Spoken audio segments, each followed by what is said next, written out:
ব্রাহ্মণবাড়িয়ায় voter তালিকা হালনাগাদ কার্যক্রম শুরু।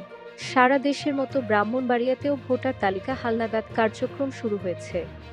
সোমবার সকাল থেকে তথ্য সংগ্রহকারী কর্মীরা বাড়ি বাড়ি গিয়ে নাগরিকদের প্রয়োজনীয় তথ্য সংগ্রহ করছেন।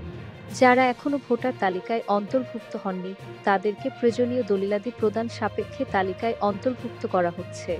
ব্রাহ্মণবাড়িয়া শহরের পূর্ব পাইকপাড়ায় হালনাগাদ কার্যক্রমের সুপারভাইজার খেলেনা রানী সাহা জানিয়েছেন, যাদের জন্ম তারিখ ২০০৮ সালের ১ জানুয়ারি বা তার আগে, তারা এই তালিকায় অন্তর্ভুক্ত হতে পারবেন।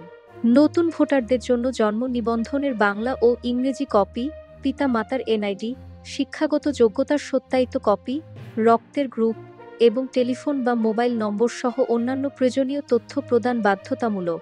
নতুন ভোটার তালিকায় অন্তর্ভুক্ত হয়ে অনেকেই উচ্ছ্বাস প্রকাশ করেছেন।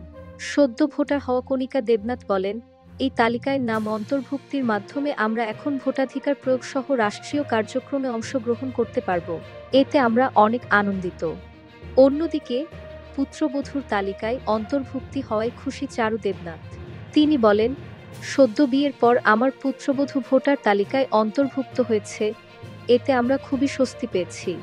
জানা গেছে, ভোটার তালিকা হালনাগাদ কার্যক্রমে ২৩৮ জন সরকারি প্রাথমিক বিদ্যালয়ের প্রধান শিক্ষক সুপারভাইজার হিসেবে এবং ১০৮০ জন সহকারী শিক্ষক তথ্য সংগ্রহকারী হিসেবে দায়িত্ব পালন করছেন। এই কার্যক্রম আগামী ৩ ফেব্রুয়ারি ২০২৫ পর্যন্ত চলবে।